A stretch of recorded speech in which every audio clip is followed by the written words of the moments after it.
I'm sitting there on Netflix. Oh Lord, here we go, y'all. I'm sitting there on Netflix. Big sip. I see my show back. Yep. Love is Blind is back for season 5, and so I've been talking to you in the chat about it. Every day, because it's been really good. Yes. And so right now, for the listeners, if you haven't watched, this is Nick Lachey and his wife's show. Love is Blind. Nick and Vanessa Lachey. Yep, this is number 5. They are in Houston this time. Scary. And in the bubble, we meet our characters: Lydia, Milton, Uche. Shout out to my nigga Uche. Really. What's the black girl name? Aaliyah. And what's the Taylor and JP? Taylor and JP. And Izzy and Stacy. All right, these are our couples. And then Johnny and Chris. Johnny and Chris is a couple. Oh yeah, you finished? Yeah, I'm finished. Cool. I'm finished. All right, so as I'm watching this shit, I'm waiting for the black couples. Well, first of all, let me start here. I'm waiting for the black couples to start, and there wasn't one. There was just Uche and Milton. Non-FBA Uche. And Aaliyah. And that was it. That's all they gave us this time. So I only got in. Well, I usually don't get invested into the white couples until after they leave the pods, because they do a good job of falling in love and being, but the black they were the people, first ones to fall in love. Taylor and JP. Yeah, Taylor and JP was the first ones to fall in love. They got it. I was actually tuned all they shit out until they got to the after part.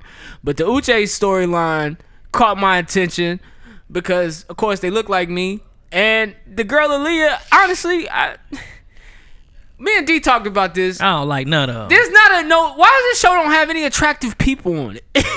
I mean, ever. I think that's the season. They want it to be realistic, I think. Okay. Because, you see some of them shows like... Bachelor, Bachelorette. Yeah, it's like it's nothing but models. They got agents and shit. Oh. And they just book them for these shows. Yeah, because I seen, what's that? The Bachelor Golden Years or something? something? Yeah, the Golden Bachelor. That's my shit. Right. He looked good as hell. And all the women that was there. They look good. The women that's his age do not fucking look like that. Right. So, those are models. Now, one of the things we disagreed with in the chat that we don't disagree on no more is Uche is a bitch ass nigga. Yeah, I never liked Uche. Uche is a bitch ass nigga. But I've never liked a person with that demeanor of Uche. Like, he seemed like he's entitled a little bit, and that a woman is always going to be second fiddle to him. That's how I get from I didn't pick up on it at first.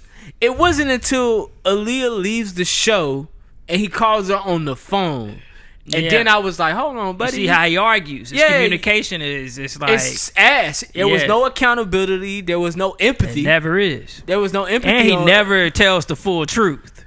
Now, hold on. Now, that's another thing. Lydia's telling the truth about their situation. But Lydia... Then it's like he never tells... He'll tell what the other person did, but he won't tell his part.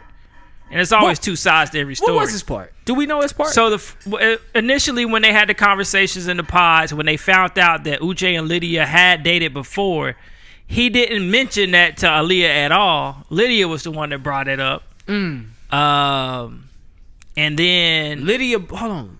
Lydia brought it up to who though? Well, you're right. He mentioned it to Aaliyah. He told. He was up front. Aaliyah told Lydia, and that's when Lydia gave the details of the relationship. That shit was fucked up. Yeah, so you're right. He did bring it up, but he left out stuff. And I think he should have, knowing that her and Lydia were friends, he should have just been honest and told every fucking thing. I think that's why he had me, and I think that he had me because his story matched what we seen. Yeah. He said, yo, we got back in the pods. I told her I didn't want to do it, da-da-da. She said, yo, we get back in the pods. I see it's him. He asked me, do I want to try again? And I'm like, nah, I don't want to. But I'm like, she said that? Yeah, I was like, nah, that's not what happened. Okay. That's not what happened. I didn't understand. I thought she was just saying that she made it seem like they both were thinking about it. And nah, he was like, nah. Yeah, I remember him saying that. He was like, nah, let's not do it again. Yeah. So I am gonna watch it, but the clip that I saw when you said that he's not telling his side of the story, the two clips that I did see on Twitter, basically he's combative, he's angry every time, we're trying to figure out what he did, because yes, she's crazy, yes, she went through his phone, yes, she told old girl about them, yes, she applied to be on the show knowing you was gonna be on she applied to and shout out to the producers, because they I feel like they knew that was they hooked it up. But I feel like I know I'm gonna probably walk and for the listeners, Lydia and Uche knew each other prior to being on the show. Come to find out, spoiler alert, in like episode 5 or 6, he's like, yo, you went through my computer, you went through my shit. You knew I was gonna be on this show. But the more that I hear you all talk about it, and the more that I saw those clips, one, that means she was at your house, she was comfortable enough to be going through your shit. Somebody is not doing that if it's just something that you fucking, of somebody that you with, or whatever. So I know you disagree. Crazy bitch. But crazy, I know, crazy females are a little different. But I also will say, like, there is something behind that. Yes, she might be crazy, but why? What happened? Well, let's get to it. So after the, so they will continue their storyline since it's the most interesting one. And so they have a mixer where all the contestants are there. And Uche shows up to the mixer, and he wants to speak to Lydia. So him and Lydia, basically, they have a conversation, and it don't even go well. They start yelling, going back and forth. Lydia, like, I'm taking a break. Then she come right back to it. She take another break. She come right back to it. And but that's when we find out. She's like, Uche, she's like, you want me to tell you what you did? And then that's when she said that Uche slept with another girl while her and Uche were dating. And for him to make Aaliyah, he put Aaliyah on the cross when she said that she cheated on her ex. But apparently, you got Lydia. That might be why Lydia was acting the way she was acting, because you have already, you weren't truthful with her. You slept with another girl while she thought y'all were the only ones sleeping together. My thing to that though was, if she did everything he said she did, and they slept together 3 months prior to, meaning when she did what she did, I don't think she was in the zone to make a judgment on whether he fucked somebody or not. Because if I cheat, I don't know if they was in a relationship. That's another thing. They don't say they was in a relationship. Right. They say they talked.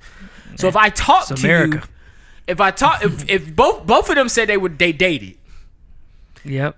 Not sure if that was an exclusive deal. However, why would Lydia try to get back with you in the pods? Why did she say, hey, this was meant to be, we are back here together? That don't register for me. She probably, got an attachment style that's hard for her to walk away from people. I'm guessing. But I also think, I don't know the timeline before the show, so I was thinking that maybe the reason that she was stalking him was because of the cheating or the infidelity. And that's why I'm thinking maybe she was acting the way she was acting. I definitely agree with that. I definitely agree that's why she was stalking him. I definitely agree with that. But why go on this show and want to make it work? Women do some weird things, bro. Okay, I agree with that. Women do some weird things, bro. And this is the one that really, really is going to be the kicker. Judging by the previews, switching couples. What's my name? Izzy and Stacy. This kind of goes back to the potluck wedding. So Izzy and Stacy, they get into some real shit when they get back in the real world. Stacy approaches this man about finances in a relationship. That's important in a relationship. Finances. Now, Stacy has done well for herself. She owns a home in Houston. I don't know how big that motherfucking house is, but she said the shit got 2 HVACs.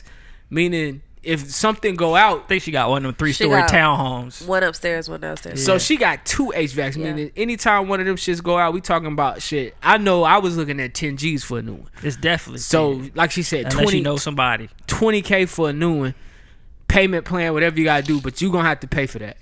And she was asking him like, are you able to come in, step in, and help out around here? Like, and she's like, what does that look like? Tell him what Izzy said, bro. Of course, he said, we go 50-50. She said, all right, cool. She said, what about dates? He said, now this took me off guard. Now, hey, just me. He said, we'll go 50-50. I was like, this nigga gonna split the check with his wife? And so I let him talk some more. And it just seemed like that was the deal. I thought maybe he was gonna say like, yeah, I might pay for a couple dinners, and you get a dinner, or I might do this month, you do next month, like on the dates. That's what like, I'm thinking too. I'm thinking that this nigga like, nah, the bill come, I ate this, I pay for this, you ate this, you pay for this. I'm like, oh shit, damn, that nigga he Pope him. She was like, okay, we'll tackle that later. Finances has been the thing in their relationship. Now, if we all know anything about marriages, they're going to break up for 2 reasons. Infidelity and finances. That's pretty much most of the time you're splitting for infidelity and finances. And as they go throughout this experiment, they have a part where they meet the parents. Most of these people's parents ain't under 40. So, when they come meet these parents, a lot of time the parents are apprehensive because this shit is weird. You are about to marry somebody you met through a wall. So the parents are already in the back of their head not saying no out loud, but it's a no for them. Mm-hmm. So when the dad sits down with her, and her dad got money. Pretty much. Big money, too, big money. Bruh. She said they lost their house when she was younger, and he had to fight hard to get everything they owned back. So he sat him down and pretty much was talking to him like, hey, listen, he was telling him like, I think, relationships are built off love, not money, da-da-da. And the dad said some real shit. He said, yeah, I agree with that. I think relationships are built off love. However, sometimes love want to fly first class. Hey, that shit was the realest line I ever heard, bro. That's some whole shit. Yeah, he said sometimes love want to what? Fly first class. He said, sometimes and now I'm freestyling. Sometimes love want a new bag. Yeah. Sometimes love want new perfume. Like sometimes love want pretty a nice much car. He telling them like you got you a girl that's into some shit. Yeah. And you better have that money ready, right? Yeah. Mm-hmm. Yeah. Because she ain't gonna be happy to be living paycheck to paycheck. Yeah. Don't come to me talking about sorry and I don't see no blue box. We got a problem. Damn, that's crazy. Damn. That's why I should get my girl a pack of cigarettes. We good to go. That's the type of woman I like. Blue box of Newport. Yeah. Here you go. My bad. My bad. I stayed out late last night with a new lighter. The big or the gas station special? The big joint. I give it a big. Out for you want light? Give me some trailer park trash any day. I'm tired of your shit, Johnny. Instead of a proposal, this nigga come down on one knee with a light. Forget that for you. But nah, all in all, they storyline I think gonna be good, man. I think it's good. Yeah. I think this season we get 0-3. Nobody's getting married. Right. Well, technically, yeah, because the first couple's already done. Yeah. And then, yeah, so there's only 2 weddings. Usually it's 4 couples. They just fucked this one up. The producers did a horrible job. I think they couldn't even get 4 couples out the pod.